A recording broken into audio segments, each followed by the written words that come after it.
Muy buenos días, un saludo muy especial, muy gustoso de estar en la señal de Radio Sucre. Bueno, estamos a través de imagen y video con el licenciado Tayano. Él es el director general del Registro Civil, Identificación y Cedulación. Antes de continuar, mi querido tocayo también, ¿qué es para mi tocayo Tayano, gerente de Es la mi, ATM ahora? es mi hermano, el gerente de la ATM es mi hermano, tocayo, un gusto saludarlo, un honor ser entrevistado por usted, que hace tantos años sigo su carrera. Gracias, licenciado. ¿Y los dos son Vicente? Así es, nos llamamos igual. Yo soy Vicente Ah, Andrés bien. y Giovanni. El de la ATM también es González, padre y madre. No, él es Vicente Tayano Basantes, es mi medio hermano, hermano por parte de papá. Ah, ya, qué bien. Bueno. Y aparte de lo familiar, mi querido licenciado, ¿cómo están las cifras de defunciones durante la pandemia del COVID-19? Bien, nosotros, Vicente, como registro civil, registramos los hechos y actos civiles. En este caso, usted me está preguntando por las defunciones. Nosotros registramos todas las defunciones a nivel nacional por todas las causas de fallecimiento. Desde el mes de marzo hasta lo que llevamos del mes de agosto, hemos visto comportamientos quizás atípicos o inusuales en ciertas provincias del país. Al inicio de esta pandemia, particularmente en los meses de marzo y abril, vimos un incremento considerable en el registro de defunciones por todas las causas de fallecimiento en la provincia del Guayas, siendo un número tradicional o normal sin pandemia, por ejemplo, de 1.800 a 2.000 fallecidos por mes. En el mes de abril de este año 2020 tuvimos un incremento considerable, llegando casi a los 12.000 fallecidos. ¿Qué sucede en la provincia de Pichincha, donde los primeros meses no veíamos gran aumento en las defunciones, pero a partir del mes de la última semana del mes de junio, julio y agosto vemos que hay un incremento también en las defunciones, dándonos, por ejemplo, en la provincia de Pichincha, en la provincia de Pichincha, tengo por acá los datos, permítame un segundo, justamente dándonos en la provincia de Pichincha en el mes de agosto, 1.445 defunciones versus el mismo periodo del año anterior, 601 defunciones. Ahora, tocayo, usted tiene ahí las estadísticas. Guayaquil, desde que llegó a su pico en defunciones, ¿cómo ha ido bajando? ¿Se ha mantenido o ha bajado definitivamente? Desde Sin que llegó duda, al pico. así es. Guayaquil, el pico más alto, efectivamente, fue en el mes de abril. Tenemos en el mes de abril la provincia del Guayas con 12.305 defunciones versus 1.863 que se registraron el año anterior. Hay muchísimas más defunciones que el año pasado. Luego, en el mes de mayo, las cosas empiezan a normalizarse, llegamos a 2.590. En el mes de junio, completamente dentro de los parámetros normales, porque tuvimos 1.824 defunciones, y en el mes de julio y agosto se encuentra ya la provincia del Guayas y la ciudad de Guayaquil dentro de los parámetros normales por registro de defunciones por todas las causas de fallecimiento. Es importante mencionar que aquí tenemos COVID-19, presunto COVID-19, afecciones respiratorias, afecciones, por ejemplo, cardiovasculares y todas las causas de muerte por las cuales fallecen los ecuatorianos. Ahora, usted desde su punto de vista y desde su puesto, que es importantísimo, que observa a las personas que fallecen y al mismo tiempo conoce cómo va la pandemia. ¿Cómo ve el comportamiento de Guayaquil hoy por hoy? Guayaquil, no hablemos de la provincia. Después del feriado de agosto y en general después del país. Bueno, luego de lo que vivimos en el mes de abril, donde vimos un aumento exacerbado del registro o la inscripción de defunciones, por ejemplo, hubieron días en Guayaquil donde tuvimos más de 500 fallecidos por día, lo cual es un número que preocupa y que nos llamaba muchísimo la atención. Hoy por hoy, nada se puede comparar en ninguna otra ciudad del país a lo que vivió Guayaquil, y la misma situación actual de el Cantón Guayaquil no se compara con lo que vivió en abril. Al día de hoy está dentro de los parámetros normales, no hay ningún número que nos llame la atención, particularmente en Guayaquil, tampoco en la provincia del Guayas. Recordemos que la mayor cantidad de defunciones que se registraban en la provincia son en el Cantón Guayaquil. Entonces nosotros hacemos un monitoreo del registro de defunciones diario de todos los cantones del país y no hemos notado nada en la provincia del Guayas y por consiguiente en Guayaquil. Las políticas que en Guayaquil más que todo se han tomado a través de la señora alcaldesa realmente han sido positivas. Sin duda, yo creo que todo el trabajo articulado que hace el COE cantonal, el COE provincial y por supuesto las disposiciones también del COE nacional han surgido efecto para poder prevenir los contagios, para poder generar una reactivación de las ciudades de una manera más organizada, más técnica y que entre todos nos podamos cuidar. Hay que tener algo claro, querido Vicente, es que el virus no se ha ido, que todavía estamos nosotros conviviendo con el virus, no nos podemos relajar, tenemos que usar mascarilla, tenemos que usar tapabocas, cuando podamos debemos quedarnos en casa, hay que salir a trabajar, hay que salir a estudiar, pero con todas las medidas de bioseguridad y cuidando sobre todo hoy en esta época a los más vulnerables. Existen muchas personas, usted sabe, adultos mayores, personas con algún tipo de discapacidad, personas con enfermedades catastróficas, que se cuidaron mucho en la primera etapa de la pandemia. Durante el primer pico se cuidaron mucho y es importante que las personas que quizás ya tuvieron el virus y que andan por la calle sin tapabocas, que se cuiden, porque no nos podemos confiar. Podemos contagiar, si no nos cuidamos, a aquellas personas que están en una situación, que siguen y que siempre van a estar en una situación de vulnerabilidad. Así que el llamado que hacemos como instituciones, esto es un hecho de corresponsabilidad. No podemos hacer todas las instituciones públicas, necesitamos que el ciudadano también ponga de su parte y se cuide. Lavarnos las manos también, mi querido tocayo. Por supuesto que sí, el lavado constante de manos. Lavarse las manos y bañarse, porque unos creen que solamente es lavarse las manos. Tocayo, canales de atención presencial y virtual para el usuario, ¿están funcionando?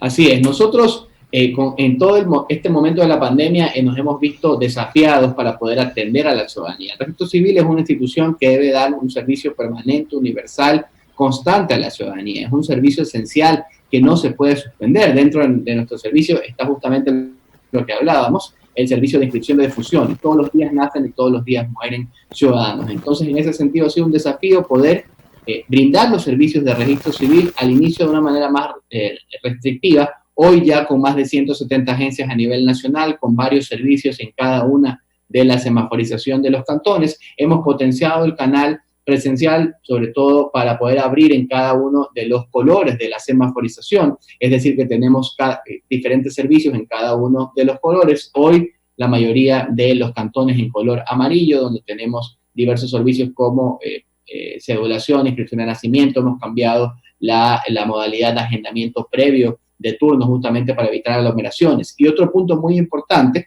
además del canal presencial, ha sido justamente activar el canal virtual. La ciudadanía hoy se ha volcado a los trámites en línea a través de virtual.registrocivil.gov.es. Usted que me está viendo, usted que me está escuchando, puede hacer trámites de registro civil en línea. Si usted necesita, por ejemplo, sacar un certificado de nacimiento, un certificado de matrimonio, un certificado de unión de hecho o de defunción, todos esos certificados están disponibles en nuestra agencia virtual para que usted en muy pocos y sencillos pasos en línea desde su casa pueda sacar este tipo de trámites. Entonces, tenemos las cifras de que, por ejemplo, para el mismo periodo del año anterior, han triplicado la cantidad de ciudadanos que se han ingresado a la agencia virtual y que están utilizando este canal. Todo se puede hacer, repítanos, por favor, licenciado, 8:30.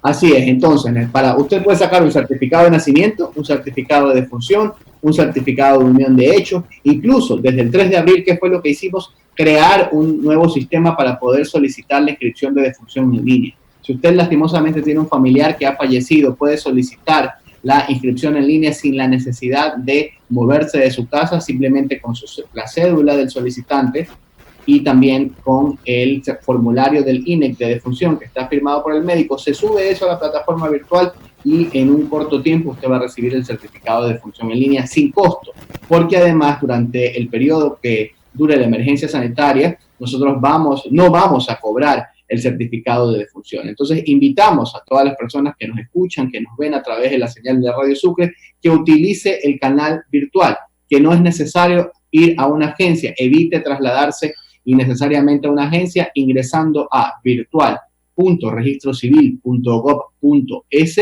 puede obtener servicios de registro civil. Cédula aún no. Cedulación sí, estamos trabajando con cedulación previo agendamiento de turno. Es importante mencionar que pero a través de línea. a través de línea sí tenemos el servicio, digamos, está disponible, pero no está habilitado todavía porque estamos haciendo justamente presencial para poder rehabilitarlo previo agendamiento de turnos. Pero sí tenemos ese desarrollo hecho, estamos esperando porque estamos iniciando una transición a nuevos documentos biométricos y cuando entremos ya en la nueva transición, tanto de pasaportes como de cédulas de identidad digital, vamos ya a habilitar hacer nuevamente el lanzamiento de la renovación en línea del duplicado, porque no es la solicitud, sino que es un duplicado de cédula de identidad, siempre y cuando el ciudadano no necesite cambiar ningún dato, es decir, que si sigue soltero, si no necesita actualizar ningún dato registral, puede solicitar y podrá solicitar el duplicado en línea. O sea que el presencial sería solamente por primera vez. Exactamente. El presencial sería por primera vez, justamente porque normalmente esto sucede con los niños que van con sus padres a sacar un documento de identidad. Entonces, por primera vez tiene un costo de la cédula de $5, de renovación tiene un costo de $15 y lo estamos haciendo en este momento previo agendamiento de turno también en la página virtual.registrocivil.gov.es. Vamos a la pestaña de agendamiento de turnos y automáticamente se nos va a desplegar cedulación, como decía, nacimientos, que son los servicios que estamos trabajando previo agendamiento de turnos. ¿Por qué, Vicente? Porque son los servicios con mayor demanda. Entonces, ¿qué es lo que hemos hecho? Generar este agendamiento previo para no tener grandes aforos en nuestras agencias. Estamos conversando con el licenciado Vicente Tayano González, director general de Registro Civil, Identificación y Cedulación. Si nos permite, mi querido licenciado, vamos a un corte y volvemos con usted, que el economista le tiene también preguntas y tenemos otras.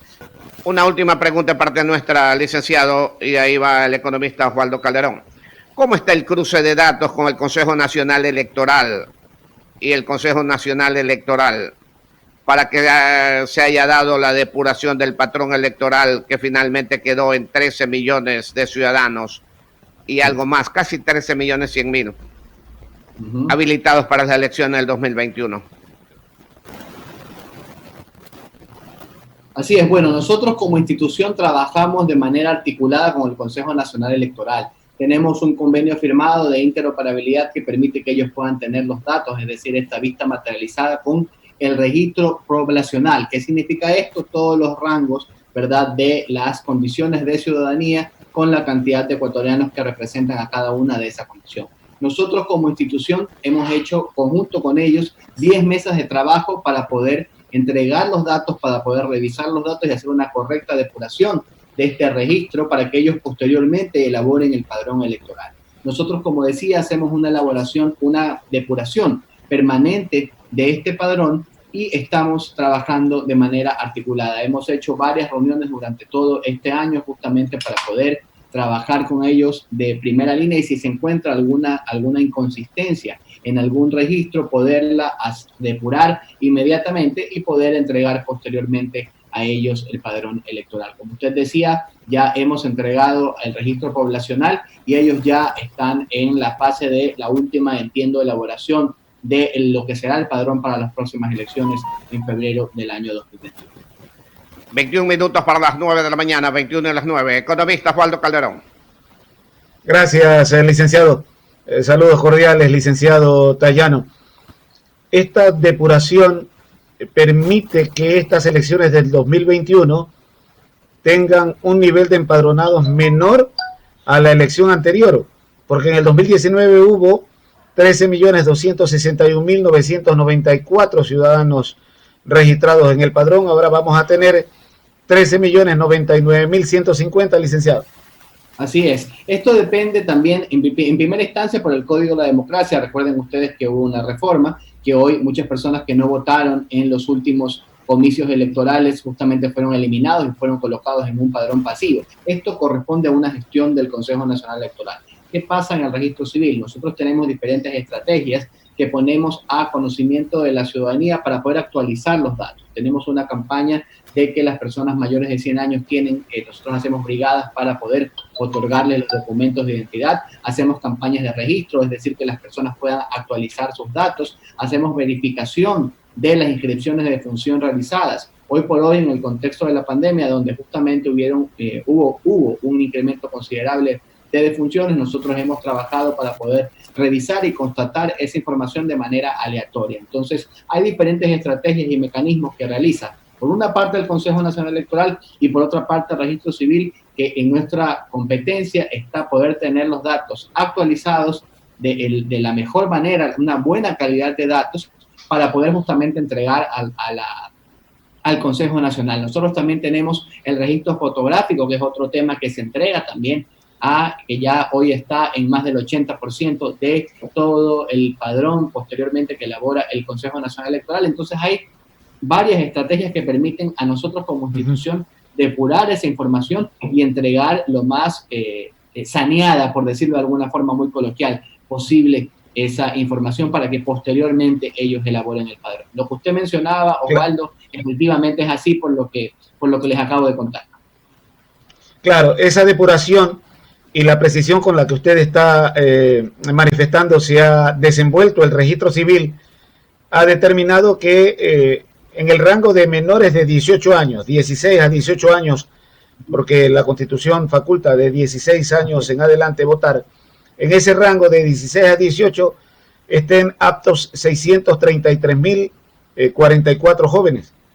En adultos mayores de 65 años, ustedes han determinado 1.613.132 votantes. Eso es obviamente un trabajo por parte de ustedes. Y el grueso, entre 18 y 65 años, 10.852.974 votantes. Paso a otro tema, licenciado Tallano. Sí, por favor. El estado de excepción se prorrogó 30 días más. A propósito de las cédulas que ustedes estaban mencionando, las cédulas caducadas, ¿tienen validez de por sí solas o requieren algún otro documento? Muchas gracias, Osvaldo, por esa pregunta. Es importante que podamos comunicar a la ciudadanía que los documentos de identidad que estén caducados, aunque estén por caducar durante el tiempo que dure el estado de excepción, tienen vigencia, tienen validez. No hay ningún trámite que realizar. El ciudadano puede realizar cualquier trámite en una institución pública, privada, sea esta bancaria, cooperativa de ahorro y crédito, cualquier institución debe aceptar el documento de identidad caducado, porque eso está establecido en una resolución administrativa que emitió el Registro Civil del Ecuador, justamente para evitar aforos en las agencias. Entonces, todas las cédulas que estén caducadas o por caducar son válidas durante el tiempo que dure el estado de excepción. Y otro tema adicional que aprovecho, que está relacionado a la cédula de identidad, es que las instituciones públicas, privadas, de todos los sectores deben aceptarle a los ciudadanos el certificado de identidad y estado civil. Este certificado tiene menor costo que la cédula, cuesta $5, se obtiene en línea y tiene los mismos datos y la misma validez de la cédula de identidad. Así que todas las personas que nos están viendo y escuchando pueden utilizar o su cédula caducada o el certificado de identidad y estado civil, que en este caso reemplaza a la cédula por el tiempo que dure la emergencia sanitaria. Permítame, licenciado, redactarle o contarle una denuncia que se presentó aquí. Un caballero fue a una institución bancaria privada y no le pagaron el cheque porque tenía la cédula caducada y le pidieron ese otro documento que usted está mencionando. Es independiente lo uno de lo otro. Es válido lo uno como también es válido lo otro. Así es, totalmente, Osvaldo, y gracias por esa denuncia. Nosotros aceptamos las denuncias ciudadanas. Esta es una gran oportunidad para hacerlo, también a través de las redes sociales. Hay que estar pendiente y atrás de lo que le sucede al ciudadano de a pie, y para eso estamos justamente visitando las agencias y hablando con la gente pendiente de lo que sucede. Con esto de aquí nosotros ya hemos tenido esta alerta, no ahora, sino desde hace algunos meses, y lo que hemos hecho es hacer insistencias a la superintendencia de bancos para que todos incluso los corresponsales no bancarios, es decir, que una tiendita del barrio, donde una persona va a cobrar, por ejemplo, un bono, debe aceptar o el certificado de estado civil o la cédula caducada. Entonces, para nosotros es muy importante que todas las instituciones hagan caso o acojan, esa es la palabra, acojan esta disposición que se ha dado desde el registro civil, y para ello lo que hemos hecho es insistencias por escrito y reuniones con estos sectores estratégicos que nos permitan que esto que usted acaba de mencionar no suceda, porque aquí deberíamos unirnos todos y el fin, como decimos, tanto de los que servimos desde el punto de vista del sector público y también los que servimos desde el sector privado, tenemos que generar estrategias que permitan hacerle la vida más fácil al ciudadano. Entonces, eso que sucedió no puede volver a pasar. Ojalá se recepte por parte de las instituciones la disposición que ustedes como registro civil están emitiendo en este sentido. Y concordamos, hay que facilitarle la vida al ciudadano. Gracias de mi parte, licenciado Tayano, un gustazo. Un gusto, con el licenciado Vicente Tayano González, director general del Registro Civil. Dos últimas preguntas para finalizar, mi querido licenciado. El tiempo se nos vino corto. El Ministerio de Salud entregó toda la información al Registro Civil sobre transparentar cifras de fallecidos por la pandemia. La primera. La segunda. ¿Cuál es el último año o desde qué año para acá tiene ya computarizado el registro civil de información? Porque yo me acuerdo que hasta hace unos cuantos años quería yo, por decir de algo, o una persona quería la partida de función del abuelo que nació en el año 1830. Vayan a Quito. ¿Qué nos puede informar? Bueno, con respecto a la primera pregunta, estimado Vicente, el tema de la coordinación interinstitucional ha sido una pieza clave para poder afrontar esta pandemia. Nosotros hemos tenido en tiempo real la información del Ministerio de Salud Pública. ¿Por qué? Porque desde Registro Civil hicimos una gestión directamente con toda la red de salud pública, es decir, el Ministerio de Salud, el Instituto Ecuatoriano de Seguridad Social, el IES, y también los hospitales y clínicas privadas del Ecuador, para que puedan enviarnos a cualquier hora directamente cualquier defunción que sea por COVID-19 o presunto COVID-19. Con esto, ¿qué ganamos? Primero, tener la información en tiempo real, que eso es importantísimo para la toma de decisiones tanto de los COEs cantonales y por supuesto, del COE nacional. Y segundo, que esa persona que presuntamente tenía un familiar que ha fallecido por COVID-19 pueda justamente no se rompa el cerco epidemiológico. Entonces, las inscripciones de defunción se hacen de manera directa entre el Ministerio de Salud o entre la Casa de Salud y el Registro Civil. Con esto tenemos nosotros la información en tiempo real. Y además es un vaivén de información porque yo también envío información al Ministerio de Salud Pública para que pueda saber cuántas son las defunciones que se han registrado en cada uno de los cantones a nivel nacional, y como decía, esto sin duda está comprobado no solamente aquí en Ecuador, sino en todas las partes del mundo donde la pandemia ha azotado de una manera bastante fuerte, donde la transparencia de la información, Vicente y amigos que nos escuchan, es fundamental para la toma de decisiones. Entonces, por ese lado ha habido la coordinación alineada con el Ministerio de Salud Pública y también con el IES. ¿Qué pasa con lo que usted me preguntaba sobre la depuración, el tema tecnológico? Me decía Vicente sobre cómo estamos trabajando con los temas justamente de la actualización y la digitalización de los procesos. El registro civil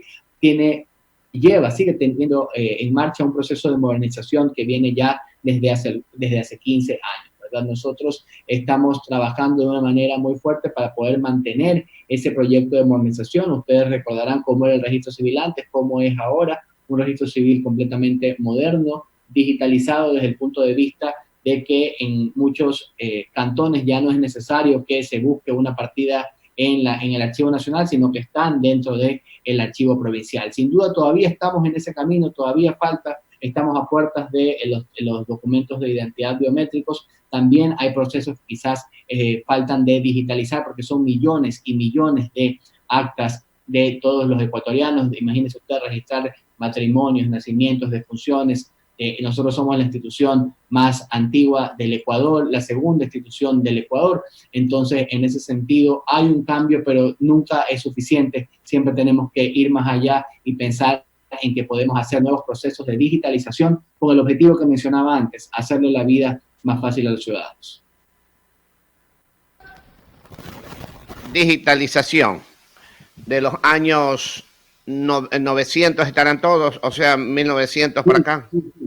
Sí, sí, por supuesto, están digitalizados muchísimos documentos, muchísimos hechos y actos civiles. Lo que estamos haciendo a veces es que tenemos que cargarlos justamente al sistema porque el país no ha adquirido esto es una inversión sumamente grande que tiene que ver con todas las máquinas para poder digitalizar toda la cantidad de hechos y actos civiles. Lo que se hace es que se ha mejorado el procedimiento para que el ciudadano no tenga que moverse, simplemente que cuando él solicita un determinado... Lógico, eso es lo actual.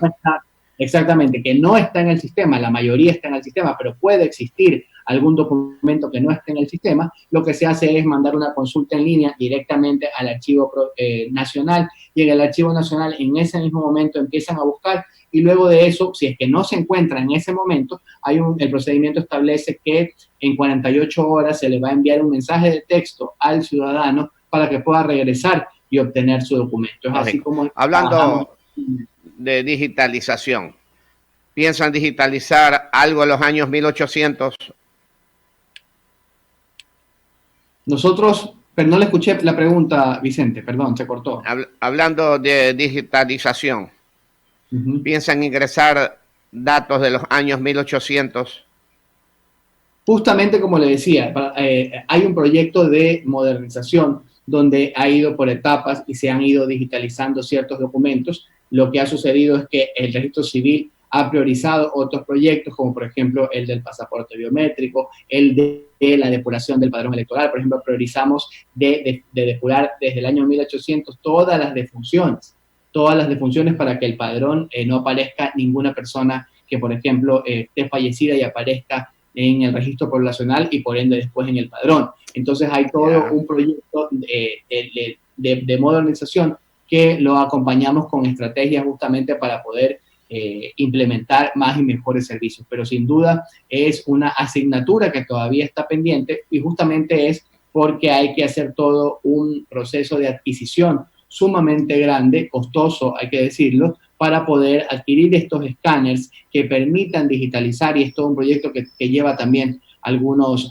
meses para poder realizarlo. En todo caso, está en la planificación, pero hoy por hoy, por ejemplo, una de las prioridades en este caso es justamente el tema de los documentos de identidad digitales y que tengamos también nuestro nuevo pasaporte, ¿no? Eso pero la mayoría del proceso de modernización ha llevado muchísimos años, ha llevado muchísimo tiempo, muchísimos recursos. Hay un préstamo del BID con el cual se ha hecho esto desde el año 2007, entonces ha habido todo un proceso. Usted recordará las instalaciones, renovamos equipos, renovamos infraestructura, entonces es todo un proceso para cambiar lo que era el registro civil de antes y traerlo a lo que estamos haciendo en este momento. Hay todo un trabajo de muchísimos años y sin duda lo que usted menciona, Vicente, es una asignatura todavía pendiente, pero eso no quiere decir que no esté dentro de la hoja de ruta. Hablar de 2 o 3 siglos, inyectar de un momento a otro, son miles de millones de datos y unas computadoras de datos y de dólares.